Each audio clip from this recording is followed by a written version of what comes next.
The judge was about to rule against me until my toddler said, "Mommy, that's the bad man." The first time I realized I might lose Lila was on a Tuesday afternoon when the courtroom's oak-paneled walls seemed to close in around me. My hands trembled as I clutched the worn fabric of my only decent blazer, the one I'd bought 3 years ago for job interviews before settling into my role as a preschool teacher at Sunnyside Learning Center. "Ms. Dawson, would you please explain the events of April 17th? Judge Franklin DeWitt's voice cut through the room like ice. His steel-gray eyes never softened when they landed on me, not once in the 4 hearings we'd had so far. I swallowed hard, feeling the weight of 20 pairs of eyes on my back. I was running late for work because Lila had a fever that morning. I had to wait for my neighbor to come watch her. The text messages Mitchell is referring to were sent after I'd already arranged care for our daughter. Mitchell Harlan, my ex-husband of 8 months, sat across the aisle, his custom Italian suit making my department store outfit look even more desperate. The corner of his mouth twitched upward. He always had that same smirk during our marriage whenever he knew he was winning an argument. And yet, Judge DeWitt continued, flipping through a stack of papers. "These messages indicate you were, and I quote, at your breaking point and couldn't handle another day of this. Would you care to elaborate on what this referred to, Ms. Dawson?" My attorney, Rosa Lyman, squeezed my arm gently. "We'd prepared for this. Those messages, cherry-picked from thousands of texts over 3 years, had been sent during a brutal bout of flu when both Lila and I were sick. Mitchell had refused to help, claiming he had critical meetings. Your Honor, this referred to being sick with the flu while caring for a sick toddler alone. As the court records show, Mr. Harlan declined to assist despite my requests." My voice sounded steadier than I felt. Mitchell's attorney, a shark named Gregory Pence from a firm that charged more per hour than I made in a day, stood up.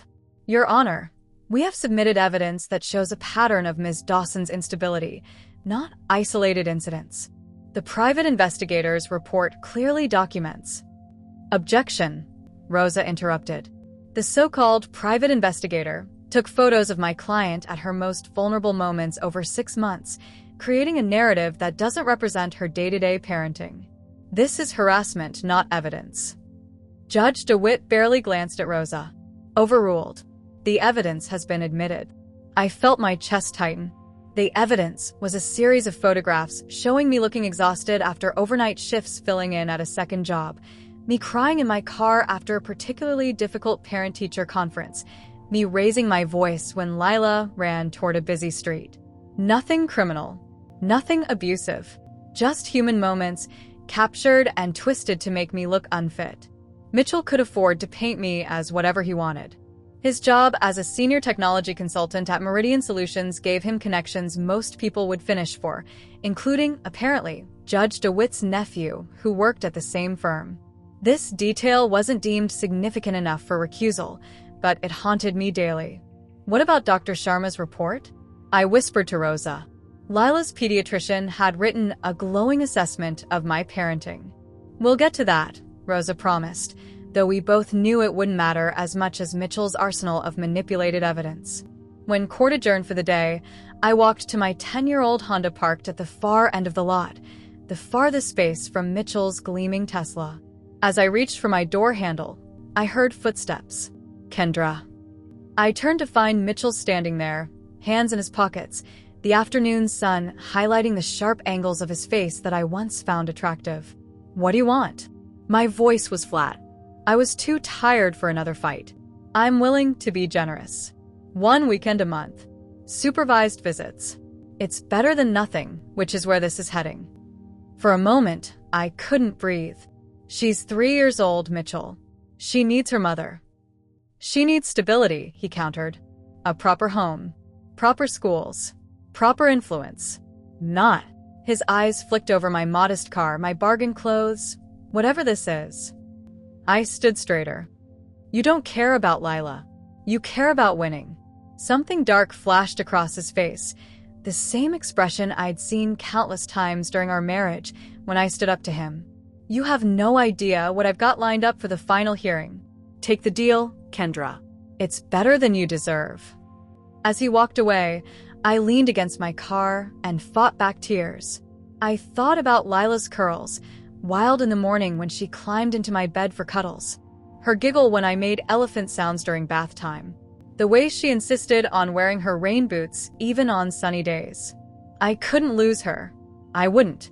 That night, after tucking Lila into bed with her favorite stuffed rabbit, I spread my case notes across my tiny kitchen table. The custody evaluation. The character references from fellow teachers and parents. The financial statements showing I could provide a modest but loving home. Mommy, a small voice called from the hallway. Lila stood there in her cloud-patterned pajamas, rabbit dragging on the floor beside her.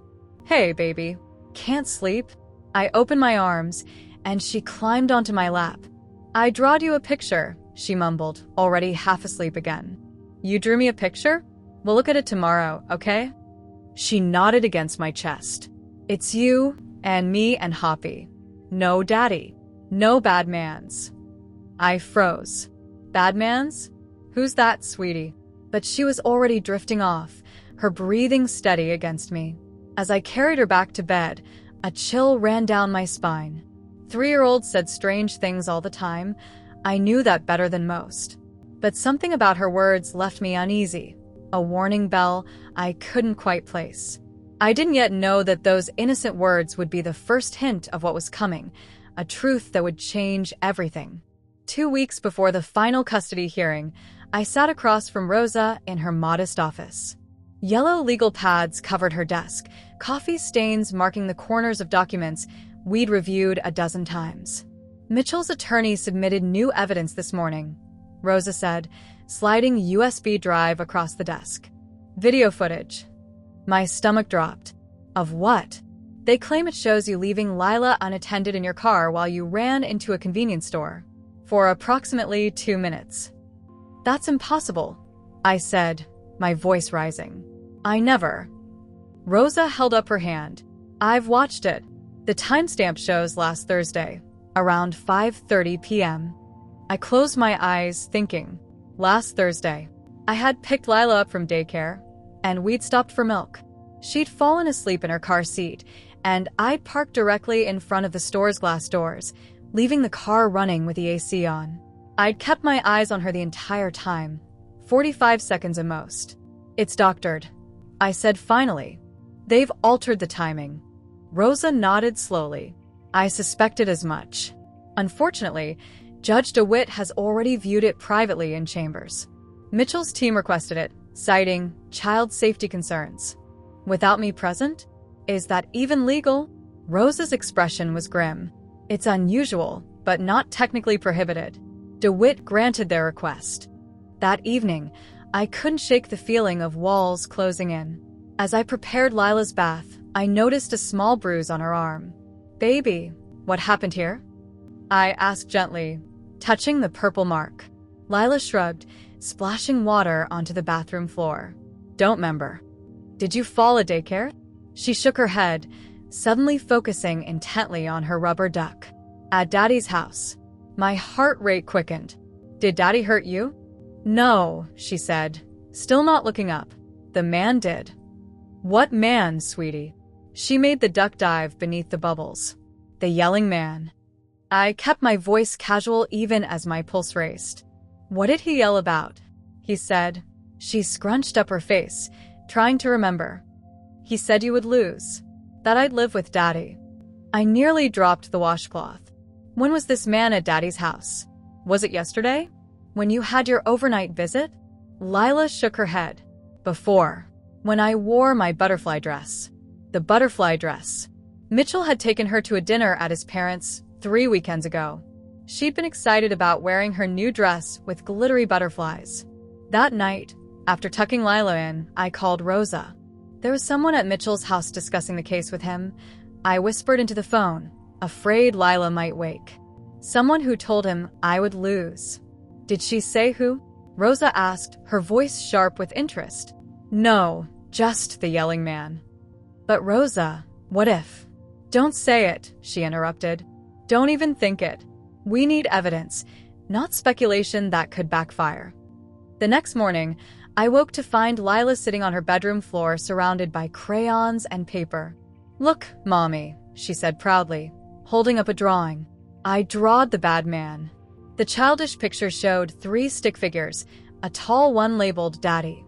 Mitchell had been teaching her to write simple words, a small one with a triangle body that I assumed was Lila, and another tall figure with a square body, gray hair, and a frowning face.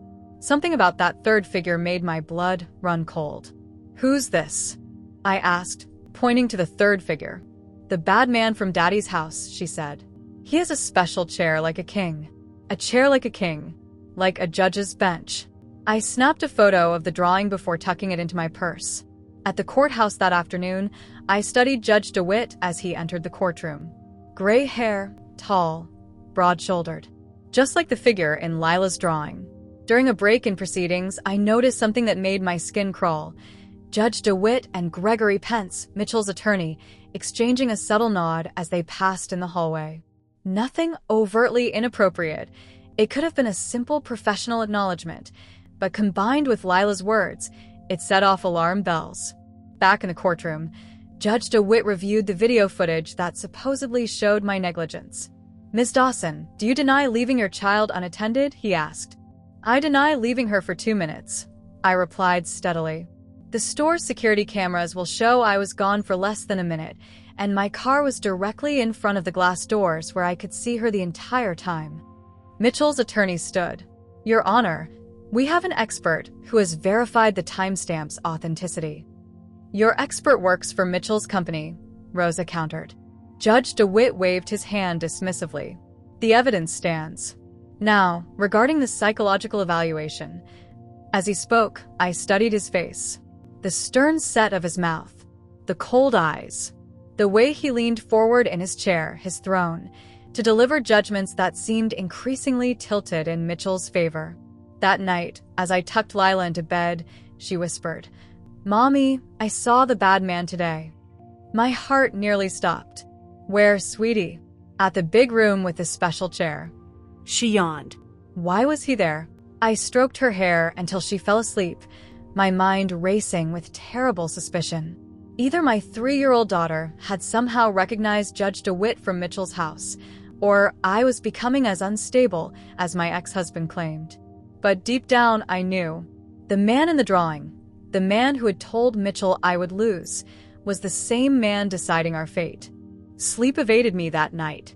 Lila's words echoed in my mind as I stared at the ceiling, counting the water stains that Mitchell had once insisted made this apartment barely habitable for rodents, let alone our daughter. Dawn found me at the kitchen table, 3 cups of cold coffee surrounding Lila's drawing. I needed to know if I was grasping at desperate connections, or if something truly sinister was happening. The custody evaluation was scheduled for tomorrow, with the final hearing just days away. Mitchell had already prepared a room in his sleek downtown condo, complete with custom furniture and an extensive toy collection that made my modest offerings look pathetic by comparison. "Mommy, I'm hungry," Lila announced, padding into the kitchen in mismatched socks. One yellow, one with faded unicorns, a small act of independence she insisted upon daily. "Pancakes or cereal, baby?" I asked, tucking the drawing into a folder. "Pancakes with faces." She climbed onto a chair, knees first. "Can I go to Miss Ellie's today?" Miss Ellie was her favorite daycare teacher at Bright Horizons, the only center I could afford that was still within reasonable distance of both my job and Mitchell's condo. "Yes, and guess what? Mommy's picking you up early for ice cream." Her eyes widened. "Before dinner?" "Special day," I said, forcing cheerfulness into my voice despite the knot in my stomach. "Now, banana smile or blueberry smile for your pancake face?" "Both." After dropping Lila off, I didn't immediately head to work. Instead, I doubled back to Bright Horizons and caught Miss Ellie during her morning break. "Kendra, is everything okay?" Ellie asked, setting her mug of tea on the break room table. At 35, she had the patient demeanor of someone who'd spent over a decade wrangling toddlers, her dark curls always neatly pinned back. "I need to ask you something about Lila," I said, sliding into the chair across from her. "Has she been talking about a bad man or a yelling man at daycare?" Drawing pictures of him, maybe? Ellie frowned slightly. Not to me directly, but she hesitated. She has been drawing a specific figure in her journal. All the kids keep reflection journals where they can draw or dictate thoughts about their day. My pulse quickened. Can I see it? Ellie looked uncomfortable. Normally we discuss these at parent-teacher conferences, but given the circumstances of your custody situation, which, by the way, everyone here is rooting for you, I think it's important you see this. She led me to a locked cabinet and pulled out a construction paper booklet labeled Lila's Thoughts in Ellie's neat handwriting. Inside were typical preschooler drawings. Our apartment, Hoppy the rabbit, me with exaggerated long hair. But toward the middle, the drawings changed. There he was again. The same square-bodied, gray-haired man from yesterday's drawing, but this time with additions. A black robe-like shape and what appeared to be a wooden desk in front of him. When did she draw this? I asked, struggling to keep my voice steady. 3 weeks ago, Ellie said, checking the date at the top. She was upset that day after returning from her weekend with her father. Did she say anything about it? Ellie turned the page, where she'd transcribed Lila's words. The bad man from Daddy's house yells and says she'll lose. Daddy and the bad man laugh. I don't like him. Below was another drawing of the same man, this time standing next to a figure labeled Daddy, with lines coming from both their mouths that Lila had colored in angry red. I thought she was describing a TV show or something she'd overheard, Ellie admitted. Children often process adult conversations through play and drawing, even when they don't fully understand what they've heard. But this wasn't from TV. The man in the drawing wore what looked like judicial robes. And the desk wasn't a desk, it was a bench. May I make copies of these? I asked.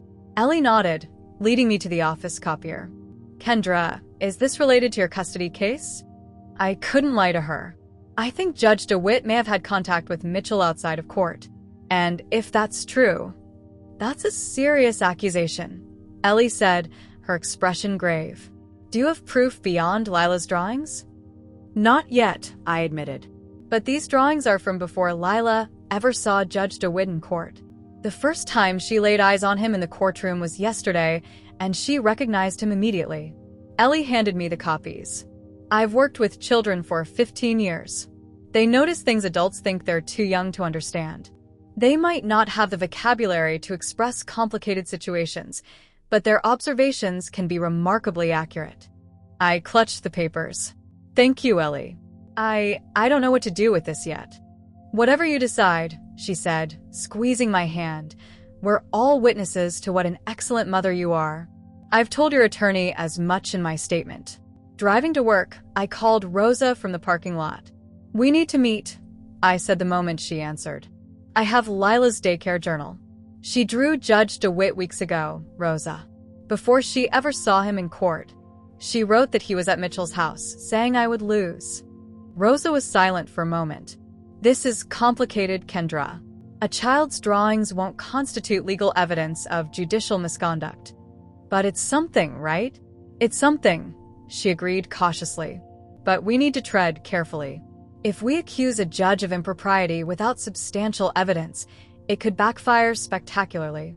So we just ignore it? Let him rule against me when he's clearly working with Mitchell? No, Rosa said firmly.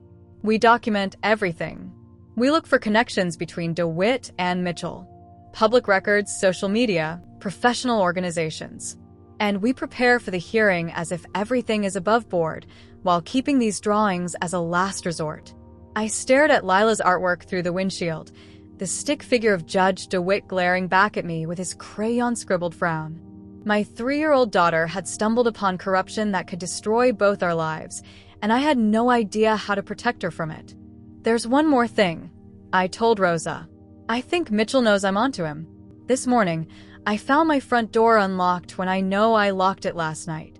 The silence on the other end of the line was deafening. Don't go home, Rosa finally said. Come straight to my office after work. Bring Lila, and whatever you need for the night. I know someone who can change your locks today. As I hung up, a text from an unknown number lit up my screen. Drop the custody case, or the judge sees everything. We have more videos ready to go. Some are even real. The courtroom felt colder than usual on the day of the final custody hearing. I'd spent the night on Rosa's pull-out couch, Lila curled against me like a comma, her small hand clutching my sleeve even in sleep. My apartment locks had been changed, but it did little to ease the crawling sensation under my skin, the feeling of being watched, manipulated, cornered. "Remember," Rosa whispered as we took our seats, "we stick to the facts of your parenting. The documentation from Lila's pediatrician, statements from her teachers, your stable employment record. Let me handle any procedural issues." I nodded, though my attention was fixed on Mitchell, who sat with perfect posture at the opposite table, his Italian leather briefcase placed precisely at his feet. He didn't look my way once. When Judge DeWitt entered, everyone rose. I studied his face, searching for any flicker of recognition when he saw Lila seated beside me, small and solemn in her navy blue dress with white collar, the only formal outfit she owned. His eyes passed over us, without lingering. "We're here to make a final determination regarding custody of Lila Harlan," Judge DeWitt began, his voice carrying the same indifferent tone he'd used throughout our proceedings.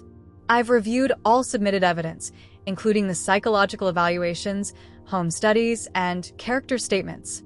Rosa placed a reassuring hand on my knee under the table, but I could feel the tension in her fingers. She'd spent the night making calls to colleagues, searching for any connection between Mitchell and Judge DeWitt beyond the nephew who worked at Meridian Solutions.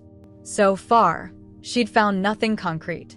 Before delivering my ruling, Judge DeWitt continued, "I'd like to note that this court takes the welfare of the child as its primary concern. Financial stability, consistent home environment, and moral character are significant factors in determining the best placement for the minor." My stomach dropped.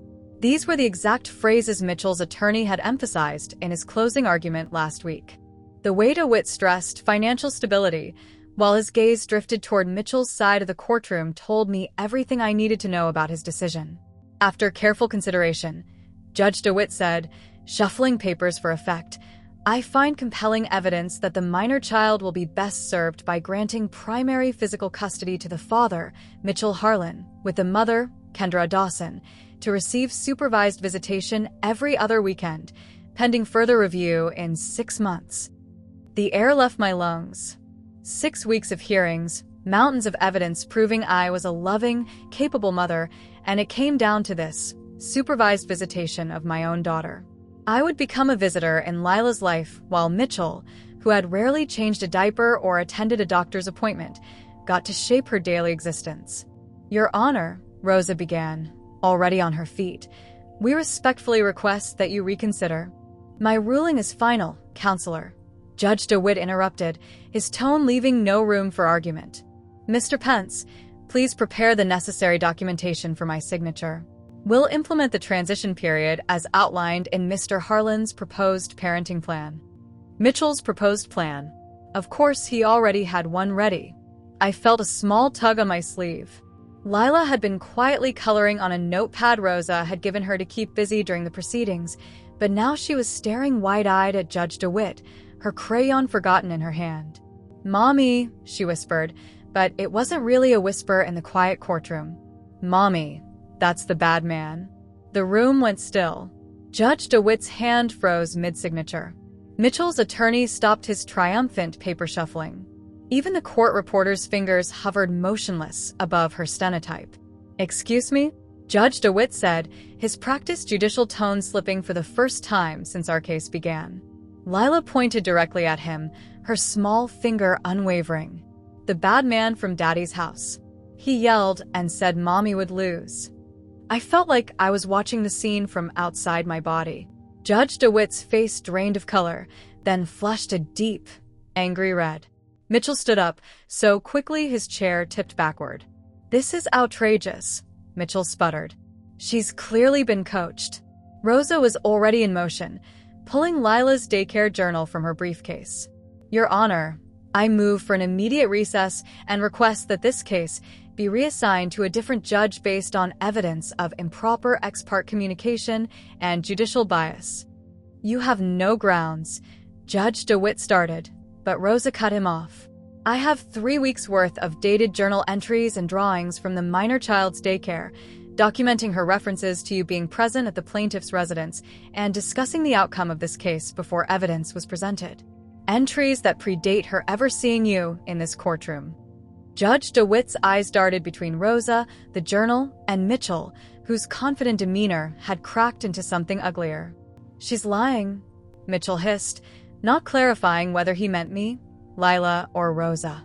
"The child has never seen me outside this courtroom," Judge DeWitt declared, but his voice lacked conviction. "Then how?" I asked, finding my voice at last. "Did she draw a picture of you in your judicial robes 3 weeks ago? How did she know you would say, 'I would lose'? She's 3 years old, Your Honor. She has no concept of custody battles or judges." The courtroom had gone from silent to buzzing as spectators and other attorneys waiting for their cases whispered among themselves. The court reporter was still documenting everything, her fingers now flying across her machine. "This is highly irregular," Judge DeWitt said, gavel in hand but not bringing it down. "We will take a 30-minute recess while I consider this accusation."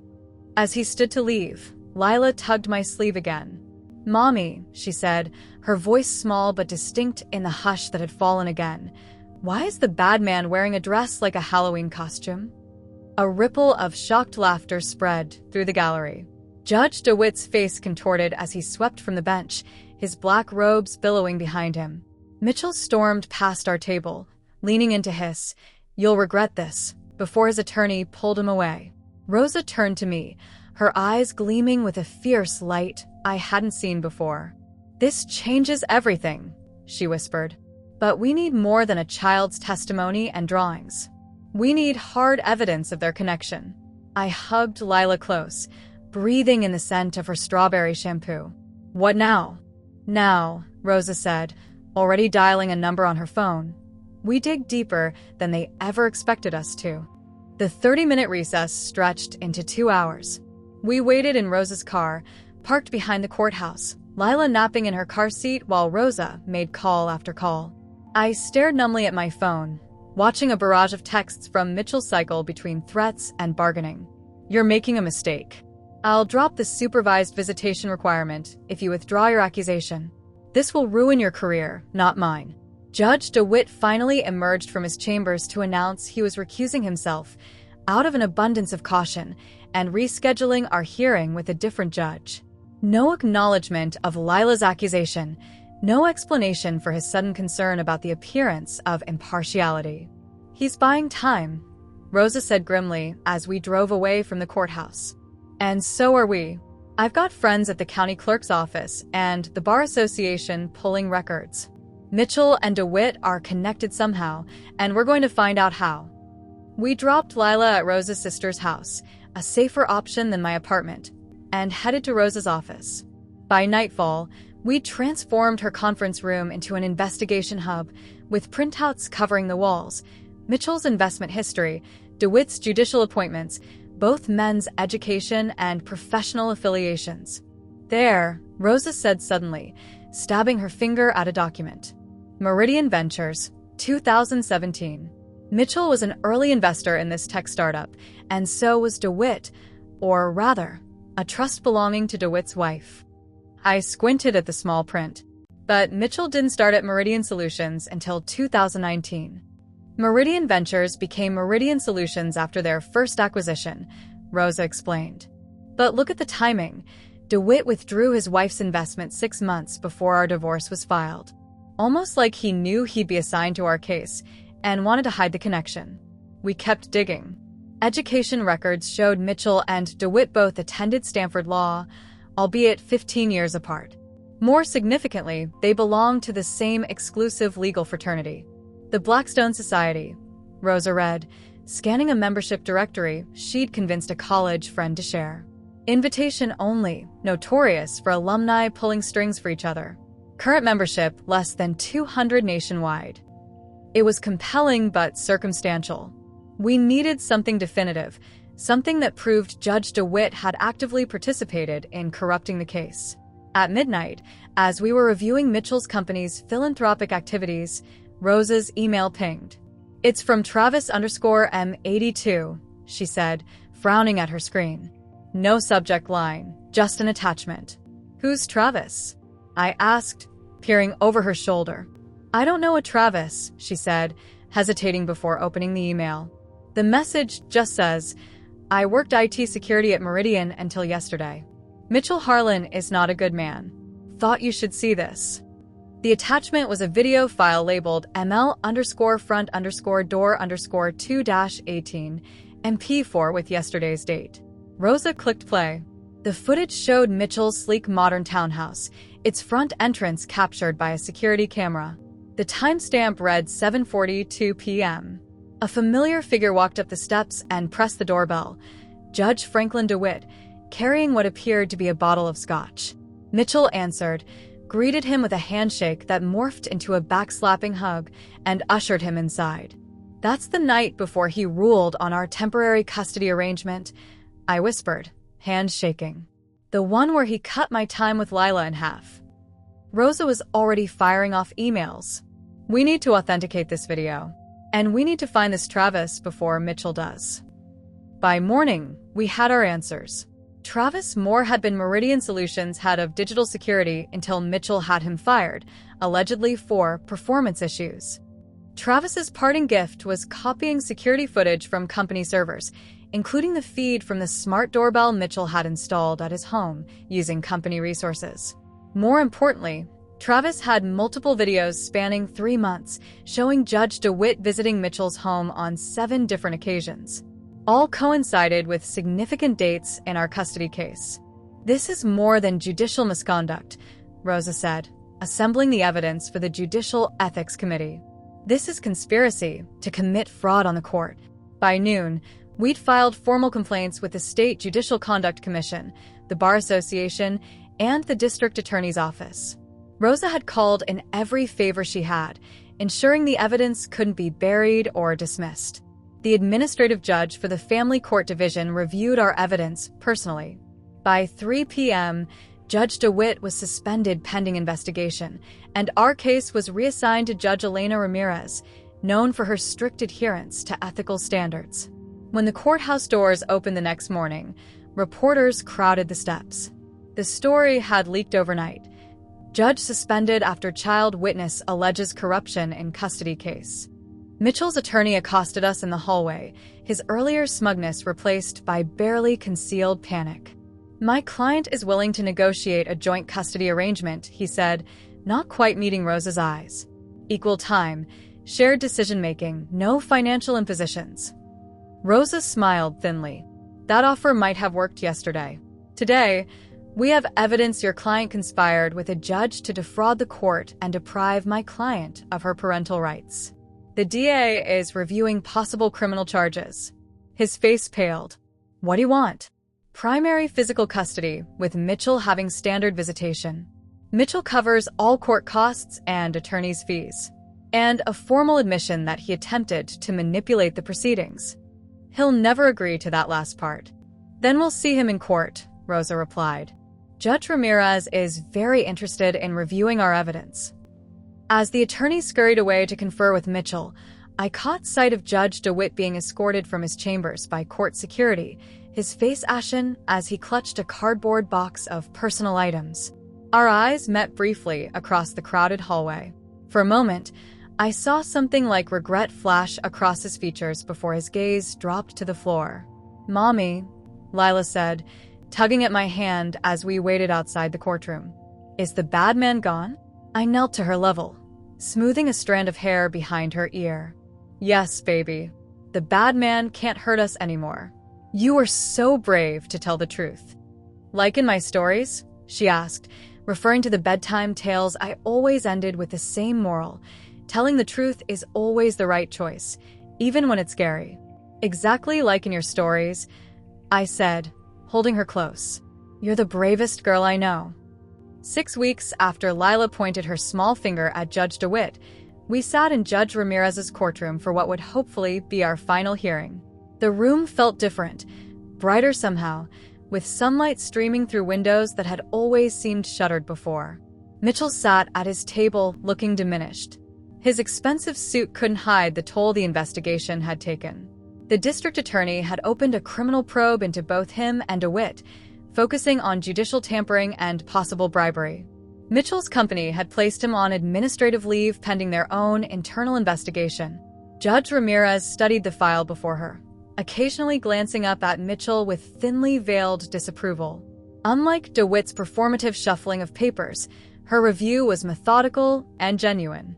"I've examined the complete case file," she began, her voice measured and clear, "including evidence that was previously excluded, altered, or mischaracterized under Judge DeWitt's oversight." Mitchell shifted uncomfortably in his seat. His new attorney, Gregory Pence, had abruptly withdrawn from the case, citing irreconcilable differences with the client, maintained a professional poker face. The surveillance video Mr. Harlan submitted, allegedly showing Ms. Dawson leaving the child unattended for 2 minutes, has been analyzed by the court's independent digital forensics expert. Judge Ramirez adjusted her glasses. The timestamp was indeed altered. Actual duration, 47 seconds, with the child visible through the store window the entire time. A small victory, but it felt enormous after months of having my every parenting decision scrutinized and twisted. Ms. Dawson's employment record, home study, and character references all indicate a stable, nurturing environment. Judge Ramirez continued. Dr. Sharma's pediatric reports show consistent well-child visits, appropriate development, and no concerns about care. She turned to Mitchell. "Mr. Harlan, while your financial resources are certainly greater, this court does not equate wealth with superior parenting. Furthermore, your documented attempts to manipulate these proceedings call into serious question your judgment and moral character." Mitchell's face flushed dark red. His attorney placed a warning hand on his arm. "In light of these facts, and considering the best interests of the child, I am awarding primary physical custody to Ms. Dawson, with Mr. Harlan to receive visitation every other weekend and 1 evening per week." I exhaled slowly, tears pricking my eyes. Rosa squeezed my hand under the table. Additionally, Judge Ramirez continued, "Mr. Harlan will cover all court costs and Ms. Dawson's legal fees. And given the circumstances, I'm ordering that exchanges of the child take place at the county's supervised visitation center for the first 6 months." Judge Ramirez removed her glasses and looked directly at Mitchell.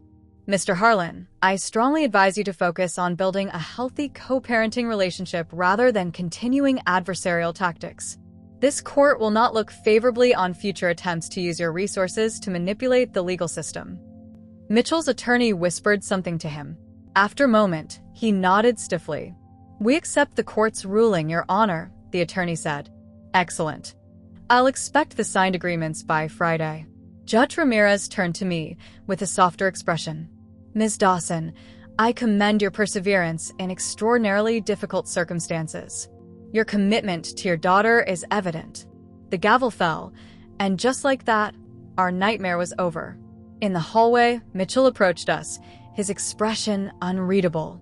"I wasn't going to hurt her, you know," he said quietly. "I just wanted to win." "She's not a prize, Mitchell," I replied. "She's a little girl who needs both her parents to act like adults." He nodded, looking older than his 38 years. "I know. He paused, seeming to struggle with words that didn't come easily to him. "I'm sorry. It wasn't enough, not after everything he'd put us through, but it was a start. See you on Friday for the first visitation," I said, neither accepting nor rejecting his apology. Later that evening, as I tucked Lila into her own bed in our apartment, our home that no one could take from us now, she asked me a question that caught me off guard. "Mommy, are you still sad?" I smoothed her blanket, considering my answer. "No, baby. I'm not sad anymore. I'm happy we get to stay together." She nodded seriously. "The bad man made you cry." "He did," I acknowledged. "But you helped make things better by telling the truth." "Like in the stories," she said, clutching Hoppy the rabbit. "Exactly like in the stories." I kissed her forehead. "You know, someday when you're older, I'll tell you how brave you were. How you changed everything just by speaking up." She yawned, already drifting towards sleep. "I'm not brave, Mommy. I just told what I saw." That simple statement, The perfect distillation of truth from my 3-year-old's lips brought fresh tears to my eyes. 2 days later, the local paper ran a small story about Judge DeWitt's resignation amid the expanding investigation. A week after that, Mitchell's company announced his departure to pursue other opportunities. The criminal investigation continued, but regardless of its outcome, the damage to both men's reputations was irreparable. Rosa took on 3 new clients with similar stories of judicial bias, using our case as a blueprint for exposing corruption. As for Lila and me, we began rebuilding our life one day at a time. I enrolled in evening classes to finish my teaching degree. We planted sunflowers in the community garden. We read stories every night about brave children speaking truth to power. On the 1-month anniversary of our final court date, Rosa joined us for a celebratory picnic in the park. "You know," she said, watching Lila chase butterflies through the grass, "in 15 years of family law, I've never seen justice served quite so poetically." I smiled, thinking of Lila's innocent words that had brought down a corrupt judge. "From the mouths of babes, right?" "The system isn't perfect," Rosa acknowledged. "But sometimes, just sometimes, the truth finds a way." As Lila ran back to us, face flushed with joy and freedom, I opened my arms to embrace her, my daughter, my champion, my future that no one could take away. Sometimes the smallest voice speaks the most powerful truth. And sometimes that's enough to change everything.